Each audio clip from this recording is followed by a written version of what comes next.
चंद्रभागा हे नाव कसं पडलं भीमा नदीला? भीमा नदी जी आहे, भीमा नदी भीमाशंकरमध्ये उगम पावते. अनेक नद्या येऊन तिला मिळतात. इथून एक साधारणपणे 30-40 किलोमीटर अंतरावरती एक संगम आहे. भीमा आणि नीरा नदीचा संगम आहे. आणि त्या संगमावरती एक महान तीर्थ वसलेला आहे. त्याचं नाव आहे नीरा नरसिंहपूर. कोण कोण गेले हात वर करा. नरसिंह देव भगवान की असं नरसिंह भगवंतांचं प्रकट स्थळ आहे. असं म्हणतात की तिथं वालुकामय मूर्ती आहे नरसिंह भगवंताची, वाळूपासून. कोणी बनवली? स्वयं भक्त प्रल्हादानी त्या नीरा आणि भीमाची वाळू घेऊन त्या वाळूपासून नरसिंह भगवंताची मूर्ती बनवली असं म्हणतात. म्हणजे पवित्र ठिकाण आहे. तर प्रल्हाद महाराज तिकडे खेळलेले आहेत नीरा आणि भीमा नदीच्या वाळवंटामध्ये, त्या वाळूमध्ये. आणि ते संगम तीर्थ आहे. आणि या संगम तीर्थामध्ये असं म्हणलेलं आहे तिथून विष्णुपदपर्यंत. विष्णुपद कोणी कोणी पाहिलंय? पंढरपुरातलं, गोपाळपूरचं. दाखवायला पाहिजे खरं, आता वेळ असेल तर त्यांना पाहू शकतात ते. हे विष्णुपद आहे. हे विष्णुपद इथं जो आकार आहे नीरा नरसिंहपूरपासून विष्णुपदापर्यंत भीमा नदीचा आकार चंद्रासारखा आहे. म्हणून काही संतांचं म्हणणं आहे हिला चंद्रभागा असं नाव पडलेलं आहे. बोलो चंद्रभागा मैया की. दुसरी एक कथा सांगितली जाते की इथे जेव्हा यज्ञ व्हायचे त्या यज्ञामध्ये आहुती दिली जाते वेगवेगळ्या देवतांना. चंद्र ही पण एक देवता आहे 33 कोटी देवतामध्ये. इंद्राय स्वाहा इदम नमः मग ते सूर्या, प्रत्येक देवताला द्यायचं असतं ते सगळं, इंद्राला याला. पण चंद्राला कोण काय आहुतीच देत नव्हतं. मग चंद्र गेला ब्रह्मदेवांकडे आणि म्हटले अहो मला कोण आहुतीच देत नाही म्हणले यज्ञामध्ये. मी पण शीतलता प्रदान करतो, माझ्यामुळं तर या वनस्पतीला त्यामध्ये जीव येतो, रस भरला जातो चंद्राच्या शीतलतेमुळं. आणि म्हणले मला आहुतीच नाही म्हणले. मग हा चंद्र जो आहे त्याला सांगितलं, म्हणले तू काय कर, दिंडीर वनामध्ये जा, तिथं लोहदंड तीर्थ आहे म्हणले. लोहदंड तीर्थामध्ये तू जाऊन तप कर म्हणले. त्या ठिकाणी तप केल्यानंतर तुला ही सिद्धी प्राप्त होईल म्हणले. मग तो चंद्र जो आहे या पुंडलिक मंदिराच्या पुढं लोहदंड तीर्थ आहे. आम्ही लहानपणी बघितलंय हे, कारण पहिले त्या विष्णुपदाजवळ बंधारा नव्हता.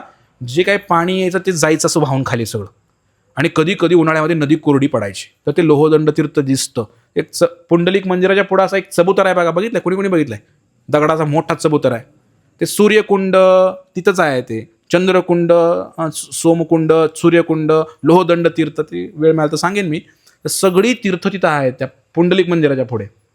तर आजही तुम्ही जर पक्का पोहणारा असेल तर ते जाऊ शकता तिथं. तर सांगण्याचा उद्देश, चंद्राने इथं तपस्या केली या दिंडीरवनामध्ये. आणि मग चंद्राला वरदान प्राप्त झालं. म्हणले तुला सुद्धा यज्ञामध्ये हिस्सा दिला जाईल, आहुती दिली जाईल. ओम सोमाय स्वाहा. सोम म्हणजे चंद्र. मग चंद्राला सुद्धा आहुती द्यायला लागले नंतर इंद्राबरोबर, सूर्याबरोबर. तर अशा प्रकारे पंढरपुरामध्ये हे चंद्र तिथं येऊन तपस्या केली भीमेच्या तीरावरती, म्हणून त्या भीमेला नाव पडलं चंद्रभागा मैया की. 2 कथा मी तुम्हाला सांगितल्या. तसं या ठिकाणी असं म्हणलेलं आहे की चंद्राला एक कथा येते, शाप भेटलेला बृहस्पतीकडून. बृहस्पतींची पत्नी तारा, काय नाव? गुरुपत्नी बरोबर कधी संग नाही करायला पाहिजे. एक तारा दिसायला फार सुंदर होती. तर बृहस्पती गुरु आहेत चंद्राचे. हा चंदा मामा गेला तिकडे, संग केला. त्या तारापासून बुध नावाचा मुलगा झाला. जेव्हा बृहस्पतींना कळालं की यांनी व्यभिचार केलेला आहे आपल्या पत्नीशी, तर त्याने शाप दिला. म्हणले तुझी जी कला आहे ती कमी कमी होत जाईल म्हटले. चंद्राला शाप दिला. आणि म्हणून आज चंद्र मग परत रडायला लागला. हे देवतांचं असंच असते, आधी काहीतरी कांड करायचं, नंतर रडायचं, नंतर मग ते उपशाप देणार. ठीक आहे असू दे. त्यात इंद्र तर 1 नंबरला आहे, सारख्या चुका करतो. चंद्राने चूक केली. चंद्रही असाच आहे, इंद्राचाच मित्र. तुम्हाला माहिती आहे अहिल्याची कथा सर्वांना, कोंबडा बनलेला. तर हा जो चंद्र आहे, ह्या चंद्राला शाप मिळाल्यामुळं हा चंद्र म्हटले मग आता काय करू मी. त्या ठिकाणी असं सांगितलेलं आहे की महादेवांना शरण गेला हा जो चंद्र आहे. आणि मग त्यावेळेला असं म्हटलेलं आहे, महादेव म्हटले की तू काय कर, एक लोखंडाचा दंड, 1.5 क्विंटलचा दंड असं वर्णन आहे. तर तो दंड त्या पाठीवर दिला चंद्राच्या, लोखंडाचा.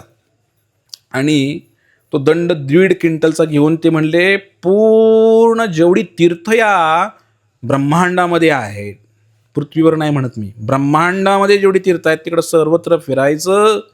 आणि ज्या ठिकाणी हा लोखंडाचा दंड पाण्यावर तरंगेल, बुडणार नाही, त्या ठिकाणी स्नान करायचं. आणि त्या ठिकाणी स्नान केल्यानंतर तुझी सगळी पापं नष्ट होतील असं त्यांना सांगितलं. मग हे खुश झाले, पाठीवर दंड घेतला.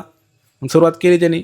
पुष्कर, केदारनाथ, बद्रीनाथ, जगन्नाथपुरी सगळीकडे फिरत फिरत फिरत तीर्थयात्रा करत, तिरुपती करत करत करत दंड काय कुठे बुडेच ना, बुडायच लागला सगळ्या पाण्यामध्ये.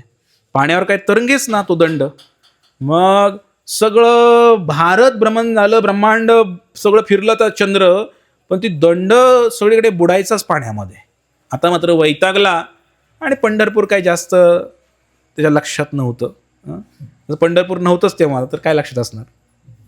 तर इथे दिंडीर वन होतं त्यावेळेला, दिंडीर वन. त्या दिंडीर वनामध्ये तो आला चंद्र. आणि मला शेवटच राहिलं आहे, म्हणलं आता काय झालं तर झालं म्हणलं, इथं नाहीतर काय मरायचं असंच, काय करायचं म्हणून आला. आणि पंढरपुरामध्ये या दिंडीर वनामध्ये, इथं पुंडलिक मंदिर आहे का आता चंद्रभागामध्ये, तर त्या ठिकाणी तो आला आणि त्यांनी प्रयोग केला. तो दंड त्या पाण्यामध्ये टाकला. आणि आश्चर्याची गोष्ट मंडळी, त्या चंद्रभागेच्या त्या भीमेच्या पाण्यावरती तो दंड तरंगला लोखंडाचा. त्याला आनंद झाला. आणि मग त्या पाण्यामध्ये भीमेच्या चंद्राने स्नान केलं आणि त्यामुळं त्या शापातनं तो मुक्त झाला, गोरापान झाला चंदामामा, सगळा कलंक निघून गेला. आणि त्या ठिकाणी असंही वर्णन या ठिकाणी आलेलं आहे. आणि म्हणून ह्या चंद्रामुळे चंद्राचा इथे रोग गेला, चंद्र प्रकाशमान झाला. भा म्हणजे प्रकाश. चंद्राला तेज प्राप्त झालं, म्हणून या भीमा नदीचं नाव झालं. बोला चंद्रभागा मैया की. आणि अजून एक कथा सांगितली जाते, फार थोडक्यात सांगतोय मी. तर चंद्रभागा, पहिलं मी सांगितलं भगवंत कुठून आले, गोकुळामधून आले. गोकुळामध्ये भगवंताचं काम काय, गाई चारायच्या, वासरं चारायची. मग ज्या गोकुळावरून ज्या गायी आणल्या होत्या, किती आणल्या होत्या गायी, अरे वा, हुशार आहेत सगळे लोक. आमच्या सत्संगमध्ये विचारलं तर सांगणार नाही एका सुरात. तर 500 गोधणे आणली होती. या वृंदावनावरून आणलेल्या ज्या गायी होत्या, या गायी गोऱ्या गोऱ्या होत्या, चंद्रासारख्या. आणि या गायीच्या शरीरामधून एक तेज बाहेर पडत होतं, या वृंदावनवरून आलेल्या गायीच्या अंगामधून. आणि या अशा गायी भीमा नदीच्या काठावरती चरायच्या आणि त्या भीमेचं पाणी प्यायच्या. आणि म्हणून या चंद्रासारख्या दिसणाऱ्या रूपाने, चंद्रासारखा प्रकाश असणाऱ्या या गायी इथं अनेक काळ वास्तव्य केलं या गायींनी. म्हणून चंद्रभा गा, गाचा अर्थ सांगितलाय गायी, गोमाता. तर ही चंद्रभागा हे नाव पडलं या वृंदावनच्या गायीमुळं. या चंद्रभागेला चंद्रभागा नाव पडलं. चंद्रभागा मैया की. तर अशा प्रकारे ह्या चंद्रभागेचा महिमा आहे. दर्शन हेळा मात्रेत तया होय मुक्ती.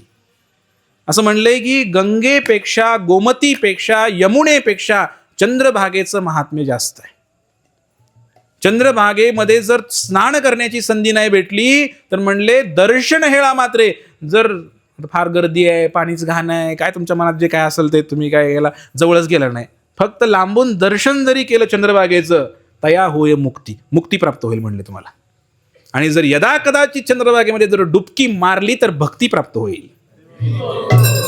कारण भगवंतानी ते कृष्ण प्रेम लपवून ठेवलंय इथं चंद्रभागेमध्ये. वल्लभाचार्यांना प्राप्त झालं. वल्लभाचार्य पुष्टी संप्रदायामध्ये हे